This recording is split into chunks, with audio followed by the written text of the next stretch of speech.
Ma ütlen sulle, Iisrael võitleb Hezbollahga juba liiga kaua ja liiga palju inimesi saab surma. Ja sa ei pea iga kord, kui kedagi otsid, kortermaja maha lõhkuma, sest nendes kortermajades elab palju inimesi ja nad kõik ei kuulu Hezbollahsse. Seda võin ma sulle öelda. Ja ma soovitasin Iisraelil lasta Süürial Hezbollahga tegeleda. Sest ausalt öeldes arvan ma, et nemad saaksid sellega paremini hakkama. 2 tundi enne seda, kui me allkirjastasime lepingu, toimus rünnak Liibanonis, Beirutis. See polnud nagu lõunaosas, see oli Beirutis. Mulle see ei meeldinud. Ma andsin neile sellest teada. Mulle see ei meeldinud, üldse mitte. Aga ma arvan, et Süüria juht on selle riigi hämmastavalt kiiresti kokku toonud. Ta on väga võimekas. Ja ta on minu jaoks väga hea olnud. Ta on kaitsnud kõike, mida ma olen palunud. Ta on seda teinud. Ja kui Iisrael ei suuda seda tööd teha ilma kõiki teisi tapmata, siis tema teeb selle töö ära. Süüria teeb selle töö ära. Tead, see on väga väike. Väike asi nende droonidega, mis lasti välja. Ja lõpuks teeb ta väga... Ma nägin seda rünnakut. Ma nägin, kuhu see pomm läks. Kas sa nägid seda? See ei olnud... See oli jõhker. See oli liiga palju. Tead, sa võid ka liiga palju teha. Nüüd, et teemasse sügavamalt minna, on meiega liitunud Bilal Sladin, meie I24 News Englishi korrespondent ja Jaakov Lappin, julgeolekuanalüütik ning Ross Handleri raporti saatejuht. Hästi. Ilmselgelt, nagu me seda kuulates räägime, on raske teada, kust alustada kõigi nende kommentaaride tulvaga. Aga alustame siin Liibanoni kommentaaridest. Need on olnud rasked päevad Iisraelis. Ma tahan veel kord meie vaatajatele seda rõhutada. Inimesed tunnevad meeleheidet, mahajäetust ja nüüd isegi hukkamõistu USA presidendilt. Vaadake, ammugi mitte meie võitluses radikaalse Teherani käsilase Hezbollaha, kes ikka veel Liibanonist meid tülitab. Teate, kas Hezbollah järgib seda presidenti poolt välja pakutud plaani? Mida Hezbollah ütleb? Kas nad kavatsevad relvarahu järgida? Kuhu see meid praegu viib? Vaadake, ma arvan, et Hezbollah saab selles küsimuses käske Iraanilt. Ja kui Iraan ütleb neile rünnakuid vähendada, siis nad teevad seda. Aga ma arvan, et mitte vähem tähtis küsimus on see, kas nad lõpetavad oma võimete taastamise katsetamise.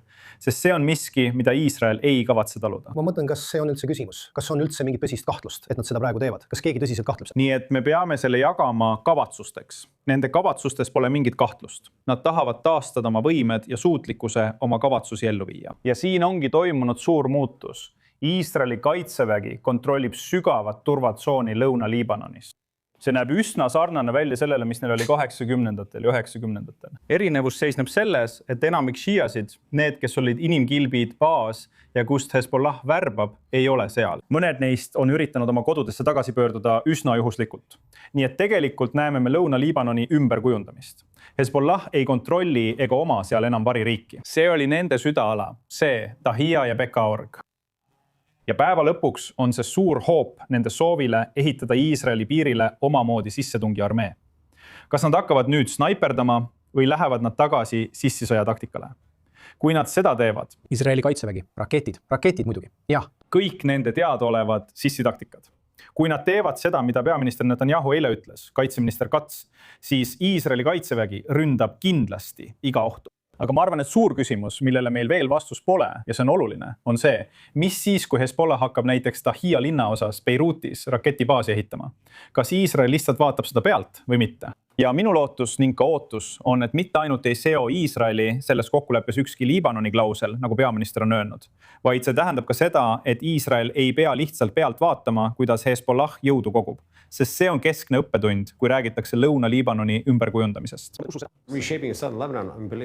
See arusaam süürlastest, kes on ilmselgelt, võiks öelda, otsesed vaenlased. See Damaskuse režiim on olnud Hezbollahga erinevatel tasanditel sõjas. Mida sa sellest väitest arvad ja kas on midagi, millele me peaksime tähelepanu pöörama? Tead, huvitav, Ma arvan, et Trump ei saa tegelikult aru, mis siin toimub, sest tuua mängu see Süüria sekkumise teema Liibanonis Iisraeli huvides, eriti selles kontekstis, oleks katastroofiline samm Liibanoni jaoks, kõigi jaoks. Ükskõik millise Araabia liidri jaoks, ütleksin ma. Ja see on täiesti mõeldamatu, et seda üldse strateegiana kaaluda. teisest küljest, jätkates seda, mida Jakob on öelnud, on Hezbollah strateegiaks tegelikult siduda end Iraaniga. Kui nad tulistasid oma esimesed raketid 2. märtsil, tahtsid nad, et sõda lõppeks nende tingimustel, milleks on Iisraeli vägede lahkumine Liibanonist tule all taganedes, eks. Nad tahavad seda, täpselt nii. Ja nad esitavad vähemalt praegust olukorda nii, et see on Teherani tõttu. Nad tahavad samuti muuta olukorda Liibanoni valitsuse ja Teherani vahel. Aga lõppkokkuvõttes on asi selles, et ka ameeriklased tahavad siin relvarahu. Nad arvavad vähemalt oma ideoloogia ja mõtlemise järgi, et Liibanoni valitsusel on kuidagi võime sundida Hezbollahit oma tahet täitma, kuigi me ei näe seda veel. Aga nemad usuvad, et nii see lähebki. Nii et kui raketibaas asub Tahias, nagu Jakob on öelnud, siis tõenäoliselt pöördub Iisrael ameeriklaste poole. Ja ameeriklased ütlevad Liibanoni valitsusele. Ja kui seda niimoodi ei lahendata, siis peavad iisraelased ja ameeriklased siin mingi otsuse tegema, kui USA annab rohelise tule. Kindlasti nõuab Iraan 60-päevaste läbirääkimiste ajal Iisraeli vägede lahkumist. Tõenäoliselt ei juhtu see peaaegu 99% tõenäosusega mitte mingil moel, üheski vormis ega kujul. Aga see küsimus sõltub lõpuks sellest, mida ameeriklased arvavad, et peaks juhtuma. Ehk siis, et Liibanoni valitsus sunnib oma tahet peale Hezbollahile. Ja see on lihtsalt eeldus, mis meile vähemalt praegu tundub mitte eriti tõenäoline. Mida sina sellest arvad, Jakob? Võib-olla on see esimene kord, vähemalt esimest korda lähiminevikus, kui president Trump kritiseerib avalikult ja mõistab hukka meie taktikat Liibanonis. Seda, kuidas me seda sõda peame. Tead, me räägime sellest väikesest droonirünnakust. Kuule, see on liiast, et õhkida hoone Beirutis. See raputab siin Iisraelis, arvan ma, kui president nüüd kritiseerib seda, kuidas me seda sõda peame. Kui tõsine probleem see sinu arvates on? Vaata, see on tõsine. Ilmselgelt on see meie jaoks häbiasi. See on silmakirjalik. Kui mõni neist enesetapudroonidest suunduks Washingtoni DC-sse, läheks Trump sõtta selle riigi vastu, kes need saadab. Nii et tema on nagu Bideni stiilis lepi saavutatud võiduga sõnumiga. See tundub olevat nii, et hei, sa kaitsesid end edukalt nii, et ära vasta rünnakuga.